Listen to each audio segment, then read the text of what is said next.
Hello everyone, this is Anuja और आज का टॉपिक है प्राचीन भारत में मूर्तिकला की शैलियाँ।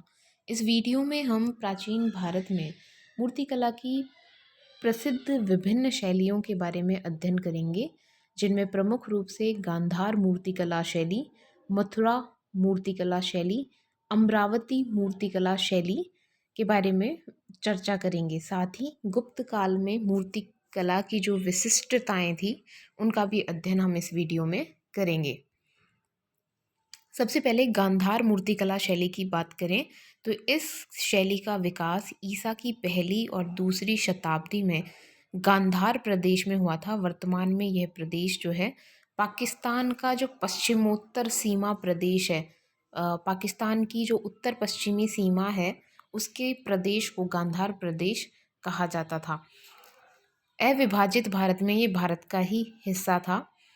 ये जो शैली है गांधार मूर्तिकला शैली, इसे हिंद यूनानी कला के नाम से भी जाना जाता है या इसे इंडो ग्रीक भी कहा जाता है, क्योंकि इस कला के जो विषय हैं वो भारतीय हैं, किंतु ये जो कला शैली है वो यूनानी है। कहने का तात्पर्य ये है कि जिन विषयों पर मूर्तियाँ बनी हैं वो सभी विषय भारतीय हैं। गांधार कला शैली में मुख्य रूप से बौद्ध धर्म से संबंधित मूर्तियाँ बनी हैं, जिनमें बुद्ध की विभिन्न रूपों की मूर्तियाँ शामिल हैं। बुद्ध के विभिन्न स्वरूपों में मूर्तियों का निर्माण गांधार कला शैली में किया गया है। तो जो विषय है, बौद्ध धर्म जो है भारतीय है, तो विषय जो है वो भारतीय है, किंतु इसकी जो शैली है यानी जो मूर्ति बनाने की कला है वो उसकी विशेषताएं यूनान से ली गई हैं, यूनानी कला से ये प्रभावित हैं। इसीलिए इसे इंडो ग्रीक या हिंद यूनानी मूर्ति कला के नाम से भी जाना जाता है। गांधार कला शैली की जो प्रेरणा है वो बौद्ध धर्म से प्राप्त हुई है, लेकिन क्योंकि ये मूर्तियाँ यूनानी शैली में बनी हुई हैं, इसीलिए बुद्ध की जो मूर्तियाँ गांधार कला शैली में बनाई गई हैं वो यूनानी देवता अपोलो की मूर्तियों से समानता रखती हैं। यूनानी देवता अपोलो की जैसी मूर्तियाँ बनाई गई हैं यूनान में यूनानी कला के माध्यम से, वैसी ही कला शैली बुद्ध की मूर्तियों में दिखाई देती है। तो बुद्ध का जो स्वरूप है अपोलो से बहुत मिलता जुलता दिखाई देता है। बुद्ध की जो मुद्राएं हैं विभिन्न, जैसे वो जिस प्रकार से खड़े हैं या अभय मुद्रा में हैं, उनके हाथ और पैर किस भाव भंगिमा में होंगे, वो सभी जो हैं बौद्ध धर्म से लिए गए हैं, किंतु उनका जो मुखमंडल है और वस्त्र हैं, वस्त्रों की जो शैली है, जिस प्रकार की वेशभूषा उनको पहनाई गई है, जिस प्रकार की केश सज्जा उनकी की गई है, वो सभी यूनानी प्रकार की है। यूनानी देवताओं की मूर्तियों के समान बुद्ध की मूर्तियों के जो वस्त्र हैं वो बहुत झीने हैं, पतले जो वस्त्र होते हैं बिल्कुल बारीक, वैसी जिनमें सिलवटें पाई जाती हैं, वैसे वस्त्र उनको धारण किए हुए दिखाया गया है। साथ ही बुद्ध के जो बाल हैं उन्हें घुंघराले रूप में रखा गया है। गांधार शैली के जो नमूने हैं वो लेरियन, हस्तनगर, शाहजी की ढेरी, तक्षशिला आदि स्थानों पर वर्तमान में प्राप्त हुए हैं। गांधार कला शैली को अन्य शैलियों से अलग करने वाली एक प्रमुख विशेषता इस शैली में स्लेटी रंग के पत्थर का प्रयोग होना है। यानी जो मूर्तियों का निर्माण किया गया है वो स्लेटी रंग, ग्रे रंग के जो पत्थर होते हैं उनसे हुआ है। गांधार शैली की अगर मुख्य विशेषताओं की बात करें तो इसके अंदर मानव शरीर की सुंदर और सहज रचना की गई है। मांसपेशियों को बहुत सूक्ष्मता और बारीकी से जो है उत्कीर्ण किया गया है। कहने का तात्पर्य यह है कि जैसे अगर किसी भी मुद्रा में अगर बुद्ध को दिखाया गया है, तो अगर उस मुद्रा में हाथ को उठाने पर मांसपेशियों में किस प्रकार का तनाव उत्पन्न होता है वो क्लियरली इस शैली में दिखाया गया है। यानी शारीरिक रचना जो है उस पर बहुत अधिक, शरीर की बनावट पर बहुत अधिक ध्यान दिया गया है। इस शैली में पारदर्शक कपड़े पहनाए गए हैं और जिनमें सलवटें पाई जाती हैं। साथ ही अनुपम नक्काशीपूर्ण प्रभामंडल का निर्माण किया गया है। प्रभामंडल क्या होता है? सिर के पीछे एक गोल घेरे के समान जो है निर्माण किया जाता है और उस गोल घेरे में बहुत अधिक नक्काशी का प्रयोग किया गया है। यानी बारीकी से उसकी सजावट की गई है। तो बहुत अधिक नक्काशीपूर्ण प्रभामंडल जो है यूनानी या गांधार कला शैली की पहचान है।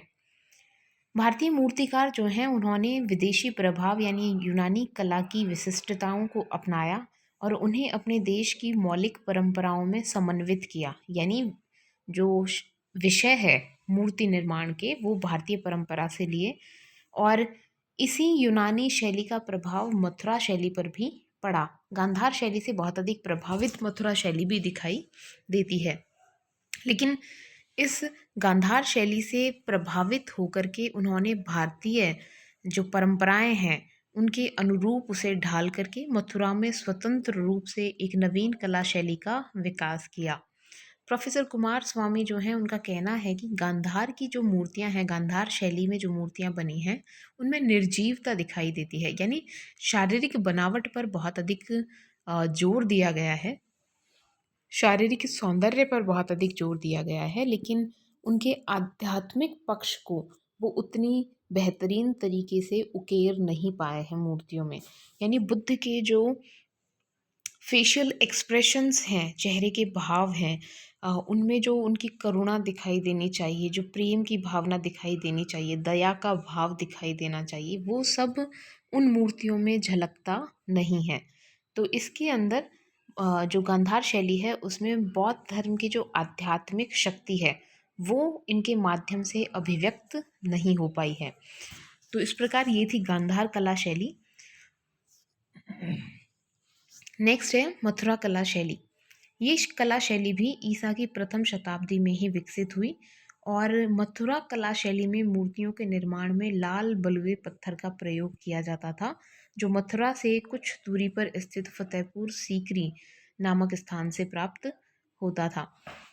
ये दोनों जब भी गांधार कला शैली और मथुरा कला शैली में डिफरेंस या अंतर पूछे जाते हैं तो एक अंतर ये भी बताया जा सकता है कि मूर्तियों के निर्माण में मथुरा शैली में लाल बलुए पत्थर का प्रयोग होता था और यूनानी जो गांधार शैली है उसके अंदर स्लेटी रंग के पत्थर का प्रयोग होता था। मथुरा कला शैली की जो मूर्तियां हैं वो अपनी विशालता के लिए बहुत अधिक प्रसिद्ध हैं। यानी विशाल मूर्तियों का निर्माण यहाँ किया गया है और इन मूर्तियों में बुद्ध का जो दाहिना हाथ है वो अभय मुद्रा में दिखाया जाता है सामान्यतः। मथुरा कला शैली में जो प्रभामंडल मूर्ति के या बुद्ध के सिर के पीछे जो निर्माण किया जाता है वो बहुत अधिक सुसज्जित नहीं बनाया गया है, बहुत सामान्य रूप से उसको निर्माण किया गया है। इससे एक और डिफरेंस देख सकते हैं कि मथुरा कला शैली में सादगी पर जोर दिया गया है, बहुत अधिक अलंकृत मूर्तियों को नहीं किया गया है। मथुरा शैली में शारीरिक सौंदर्य के साथ साथ बुद्ध या जो भी मूर्ति बनाई गई है उसकी भाव भंगिमा पर बहुत अधिक जोर दिया गया है और जो बौद्ध धर्म की आध्यात्मिक भावना है, बुद्ध के चेहरे के जो भाव हैं वो उसको उनको प्रदर्शित करने का प्रयत्न इस कला शैली में किया गया है। तो गांधार कला शैली और इसमें ये भी डिफरेंस है कि गांधार कला शैली में शारीरिक सौंदर्य पर जोर है परंतु आध्यात्मिकता को उसके अंदर प्रकट नहीं किया जा सका है, उनमें निर्जीवता दिखाई देती है मूर्तियों में। जबकि मथुरा कला शैली में आध्यात्मिक भावना को जो है पूरी तरीके से उकेरा गया है मूर्तियों में। हमने ऑलरेडी बताया कि गांधार कला शैली का प्रभाव जो है मथुरा कला शैली पर भी पड़ा है। मथुरा कला शैली में भी ज़्यादातर मूर्तियाँ जो हैं बुद्ध की बनाई गई हैं। इसके अतिरिक्त जो यक्षिणियों की मूर्तियाँ हैं वो बनाई गई हैं और बुद्ध की विभिन्न मुद्राओं में खड़ी हुई और बैठी हुई विभिन्न जो मूर्तियां हैं वो निर्मित यहाँ हुई है। तीसरी प्रमुख मूर्ति कला शैली थी अमरावती कला शैली। इस कला शैली का विकास दक्षिण भारत में हुआ। दक्षिण भारत में कृष्णा और गोदावरी नदियों के जो मुहाने हैं यानी आंध्र प्रदेश का क्षेत्र जिसमें अमरावती और गुंटूर जिलों में इस शैली का प्रमुख रूप से विकास हुआ। अमरावती कला शैली जो है भरहुत, गया और सांची में जो बौद्ध कला शैली थी उसमें और आने वाले समय में जो गुप्त और पल्लव कला विकसित हुई उनको जोड़ने वाली एक कड़ी मानी जा सकती है। यानी इसकी कुछ विशेषताएं गुप्त और पल्लव कला से मिलती जुलती हैं और कुछ भरूच, गया और सांची की शैली से मिलती हैं। अमरावती कला शैली में धर्म और त्याग की भावना प्रमुख रही है, यानी धार्मिक जो विषय हैं उन पर मूर्तियाँ यहाँ पर निर्माण की गई हैं।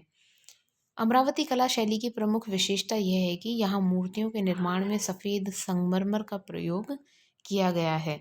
साथ ही मूर्तियाँ जो हैं बहुत ही जटिल रूप से निर्मित की गई हैं, बहुत ही पास पास मूर्तियों का निर्माण किया गया है, दृश्य अंकित किए गए हैं। विभिन्न जैसे अ, प्रसेनजित का और अजात शत्रु का हाथी पर बैठ कर के और बुद्ध से मिलते हुए जाने का दृश्य, तो इनको मूर्तियों के रूप में उकेरा गया है। तो जो मानव आकृतियां हैं वो बहुत पास पास इनमें उकेरी गई हैं, एक दूसरे से बहुत गुथी हुई सी वो मूर्तियां दिखाई देती हैं। इन मूर्तियों में अलंकरण पर भी बहुत अधिक जोर दिया गया है। साथ ही मूर्तियों को बहुत अधिक आभूषण जो है पहने हुए इनमें दिखाया गया है। साथ ही इन मूर्तियों में बंकिम भंगिमा का भी कोई दूसरा उदाहरण इससे बेहतर नहीं प्राप्त होता है। तो अमरावती कला शैली भी एक प्रमुख मूर्ति कला शैली दक्षिण भारत में रही है। इनके अतिरिक्त गुप्त काल में जो मूर्ति कला की कुछ विशेषताएं थी उनके बारे में भी हम देखेंगे। गुप्तकालीन मूर्तियों में सहजता अब स्पष्ट रूप से दिखाई देने लगती है, यानी जो हाव भाव है मूर्तियों में वो बहुत ही सहज भाव से अब इसके अंदर अंकित मूर्तियों में दिखाई देते हैं। मूर्तियों के जो केश विन्यास हैं और उसके जो आभूषण हैं उनमें भी बहुत अधिक विविधता अब गुप्त काल में दिखाई देती है। गुप्त काल की जो कुछ प्रमुख मूर्तियां हैं, प्रसिद्ध मूर्तियां, उनमें बुद्ध की मूर्तियों में सारनाथ में बुद्ध की बैठी हुई एक मूर्ति का निर्माण किया गया। साथ ही मथुरा में बुद्ध की खड़ी रूप में मूर्ति का निर्माण इस समय किया गया। सारनाथ में ही बुद्ध की धर्म चक्र प्रवर्तन मुद्रा में भी एक मूर्ति गुप्त युगीन प्राप्त हुई है। मथुरा उत्तर प्रदेश में 7.25 फुट ऊंची अभय मुद्रा में बुद्ध की गुप्त युगीन मूर्ति जो है प्राप्त हुई है।